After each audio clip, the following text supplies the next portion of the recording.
მოხდება, რომელიც ჩვენმა მთავრობამ გააფორმა. მიხსენებათ, ქართული ხალხის არჩევანი ევროპისკენ არის შეუცვლელი და ჩვენ მთავრობა ყველაფერს გავაკეთებთ იმისთვის, რომ უახლოეს მომავალში საქართველო გახდეს ევროპის კავშირის წევრი ქვეყანა.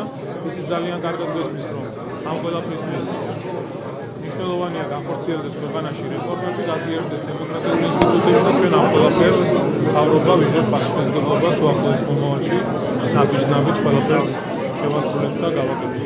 ენერგეტიკული მიმართულებით რაც შეეხება საქართველოს განაცხადი გააკეთა ევროპულ ენერგეტიკულ გაერთიანებაში გაწევრიანებასთან დაკავშირებით, რაც ითვალისწინებს ჩვენ საკანონმდებლო დონეზე ეტაპობრივად გადავიდეთ ევროპული სახით განვითარებულ ენერგეტიკულ საკითხებს. ეს ეხება ვაჭრობას, ახალი წესების შემოღებას და ამ ყველაფერს ჩვენ 2015 წლიდან უკვე დავიწყებთ ქვეყანაში განმახორციელება.